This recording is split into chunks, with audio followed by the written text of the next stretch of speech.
लंबे समय बाद आज बाज़ार ने हरे निशान में क्लोजिंग दी है और निफ्टी की जो फाइनल क्लोजिंग हमें मिली है वो मिली है 24,297 के लेवल पर। सारा दिन आज बाज़ार में क्या हुआ, बुल और बियर्स की आपस में लड़ाई खींचातान चलती रही, विजेता कोई नहीं रहा और बाज़ार चला गया एक रेंज बाउंड में ही। मुश्किल से 100 पॉइंट की अपर और लोअर रेंज रही, 100 पॉइंट के दायरे में ही बाज़ार घूमता रहा, जो कि एक बड़े मूव की तैयारी के लिए अच्छी बात है जब बाज़ार कंसोलिडेशन फेज में होता है।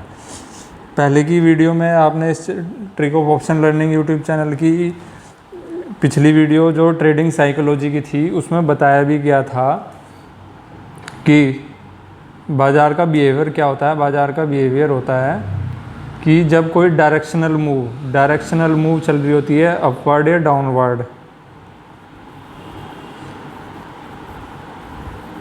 डायरेक्शनल मूव के बाद, जैसे कि अभी कुछ पिछले दिनों में हमें डाउन ट्रेंड देखने को मिला शॉर्ट टर्म के लिए, डायरेक्शनल मूव के बाद फिर बाज़ार में बढ़ती है वोलेटिलिटी।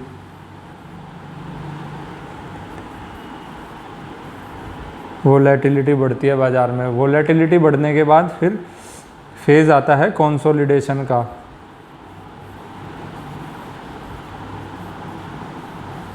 कंसोलिडेशन, तो आज बाज़ार एक छोटी रेंज में कंसोलिडेट किया और ये अभी अब कल एक्सपायरी है तो क्या पता कोई बड़ा मूव भी दे दे, लेकिन अभी बाज़ार इस वीक अगर कंसोलिडेशन फेज़ में ही रहे और अपने रेजिस्टेंस और सपोर्ट को ब्रेक करे किसी एक डायरेक्शन में, तो ही एक बड़ी डायरेक्शनल मूव हमें मिल सकती है। लेकिन अभी इतनी बड़ी उठापटक और वोलेटिलिटी के बाद बाज़ार में एक कंसोलिडेशन की आवश्यकता होती है एक अच्छे डायरेक्शनल मूव के लिए। तो अब कल के लिए देखते हैं कि क्या अहम रेजिस्टेंस और सपोर्ट के लेवल हैं निफ्टी 50 के लिए। कल के लिए जो सबसे महत्वपूर्ण सपोर्ट निकल के आता है वो आता है 24,100 का। 24,100 का जो है ये एक इम्पोर्टेंट सपोर्ट कल के लिए, कल इंट्राडे के लिए निकल कर आ रहा है। और जो रेजिस्टेंस आ रहा है वो आ रहा है 24 करीब 500 सवा 500 का। ये वाला जो लेवल है 24,500, 525 का जो ये लेवल निकल कर आ रहा है ये है रेजिस्टेंस।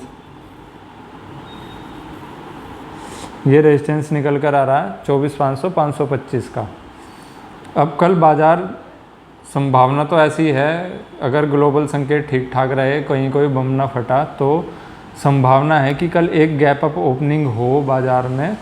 गैप अप ओपनिंग कितनी होती है और फिर उसका बिहेवियर 24,500 के स्तर पर क्या रहता है, वहाँ पे थोड़ी देर कंसोलिडेट करे उसके बाद ऊपर जाए तो ही एक बड़ी मूव मिलेगी डायरेक्शनली।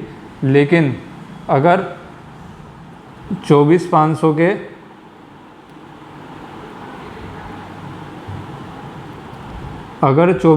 के स्तर पर बाज़ार कंसोलिडेट नहीं करता है, गैप अप ओपनिंग के बाद सीधा तेज़ी से ऊपर की ओर बढ़े, तो पूरी संभावना है कि उतनी तेज़ी से नीचे गिरेगा भी बाज़ार और 24,100 के पास सपोर्ट लेगा। तो इस बात का विशेष ध्यान रखना है कि सपोर्ट और रेजिस्टेंस के पास कल बाज़ार कम से कम 15-20 मिनट, आधा घंटा कंसोलिडेट करे। कंसोलिडेट करने के बाद बाज़ार जिधर की भी मूव देगा वहीं एक उसी डायरेक्शन में हमें एक बड़ी मूव मिल सकती है और आने वाले दिनों के लिए एक डायरेक्शन हमें मिलेगी कि मार्केट अब ट्रेंड में रहेगा या डाउन ट्रेंड में रहेगा। नहीं तो पूरे चांस ये भी है कि इस दायरे में ही बाज़ार ट्रेंड करता रहे। तो कल के लिए 24,500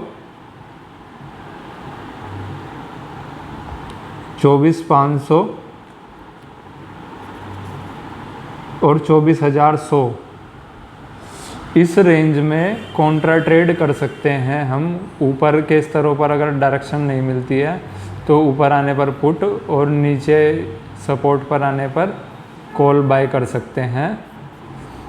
दोस्तों मिलते हैं अगली वीडियो में। नमस्कार।